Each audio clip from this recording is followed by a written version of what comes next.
What's up mga ka-money magnet? Naririto na naman tayo para alimin ang mga zodiac sign na magiging milyonaryo sa taong 2024. Siyempre, hindi mawawala ang pagyaman sa taong ito. Ang una sa listahan ay walang iba kundi ang Aries. Kadalasang minamaliit ang isang Aries born sapagkat minamaliit ang kanilang mga kakayahan.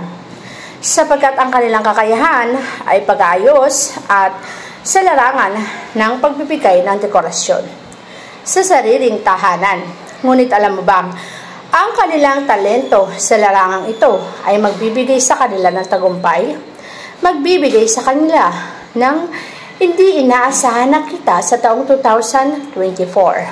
Kapag nagawa nilang pag-ibayuhin ang kanilang talento, sila ay yayaman at pagkakaroon ng malaking kita kung saan sila ay magiging milyonaryo at sila ay yayaman sa 2024. Hindi mawawala sa listahan ng mga Taurus. Ang Taurus born ay karaniwang makalat sa bahay o sa salitang lansangan ay burara. Yan ang mga katangian ng mga Aquarius. Ngunit alam mo ba, mahilig sila sa mga bagay o kasangkapan na mamahalin at may kalidad ang kanilang ninanais. Ang mga ganitong uri ng kasangkapan ay laman ng kanilang bahay, kahalubilo ng mga aklat. Kaya naman sa larangang ito, ang mga Taurus ay magtatagumpay. Makakamit nila ang inaasahan nilang tagumpay sa buhay at yayaman sa 2024. Pagdating naman sa mga Gemini, ang hilig ng mga Gemini born ay pagbili at pagtatago ng mga libro, magazine, at iba pang reading materials. Kung kaya karaniwang tanawin sa kanyang bahay ay ang mga bookshelves at cabinet na lalagyanan ng ituturing niyang mahalagang gamit. Nais niya na sapat na liwanag sa bahay at sa iba pang silid, lalo na sa mga espasyo kung saan siya ay madalas na nagtatrabaho.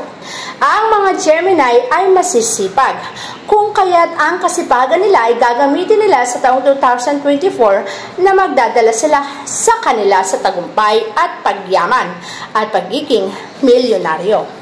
Ang mga Cancer naman ay nagmamay-ari ng mga komportableng muebles sa kanilang bahay.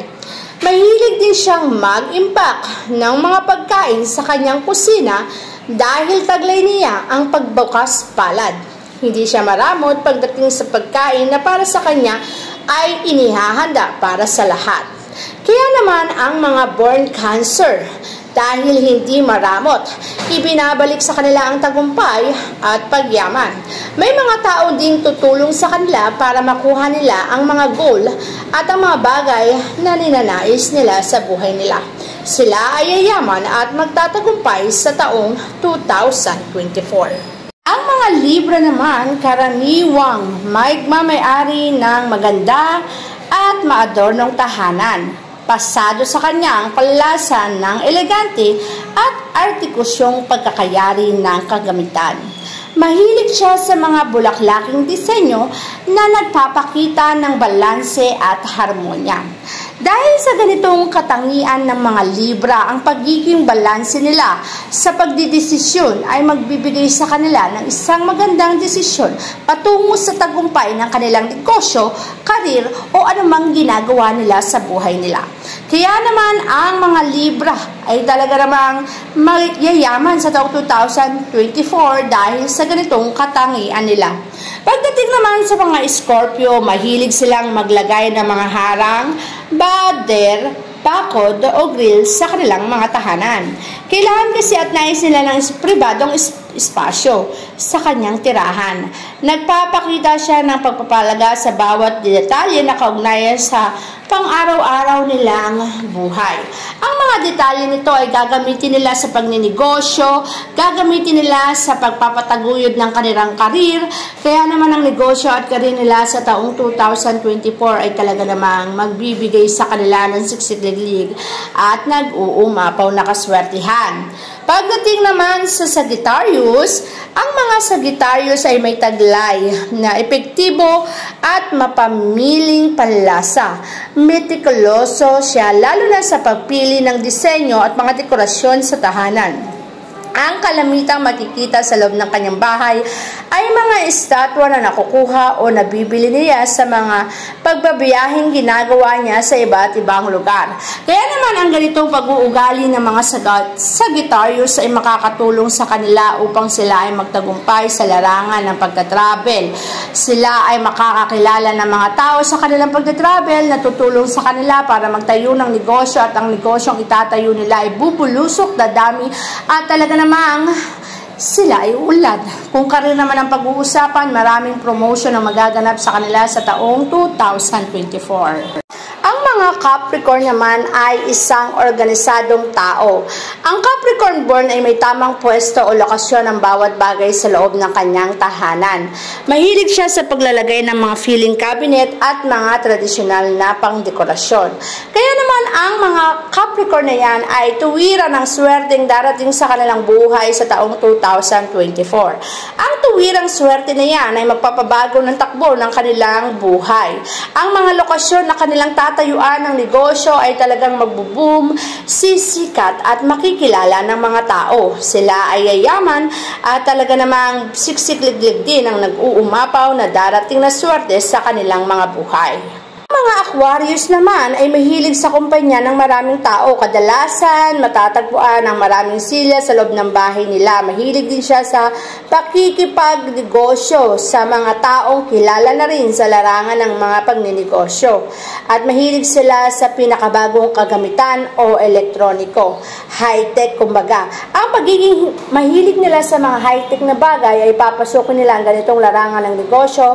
Magtatayo sila ng ganitong larangan ng negosyo at sila ay magtatagumpay, makikilala at sisikat. Dadami ang kanilang negosyo sa taong 2024. Pagdating naman sa career, sila din ay bubulusok, makikilala at sisikat sa panahon na to. Ang mga born Pisces naman ay may katangian na laging malinis, maayos sa tahanan at ayaw na mga kalat. Sila ay lapitin ng swerte sa taong 2024. Sila din ay lalong sisipag at gaganahang magtagumpay sa karir nila at sa kanilang negosyo. Marami mang balakid sa unang taon ay natitiyak ko namang ang pagsikat o kayamanan ay darating naman sa kanila sa taong 2024. Kaya naman ito ang sinasabing taon ng mga Pisces 2024. Ang mga Leo ay mahilig mag-perform sa entablado. Mahilig sila na makilala at gusto nilang sentro ng atensyon. Mahilig din silang mag-estima ng mga bisita, mahilig sa dekorasyong pambahay upang mangibabaw ang kabuang anyo ng tirahan. Dahil sa pag-uugaling ito ng Leo, ito ang magdadala sa kanila sa success at tagumpay sa taong 2024 kung saan sila ay makikilala, sisikat sa larangan ng social media. Ang mga Virgo naman ay likas na malinis sa pamamahay, maayos at gumagana ang kanyang pamamahay sa isang maganda at eksklusibong paraan. Sa sandaling may matagpo ang kalat sa bahay, ay agad nila itong nililinis. Para sa kanya, higit na mahalaga kung ang tahanan ay gumagana at hindi madumi ang itsura o anyo nito. Kaya naman ang prioridad nila ay pamilya at pagtatagumpay sa loob ng tahanan. Sa 2024, ito ay magaganap sa kanilang buhay.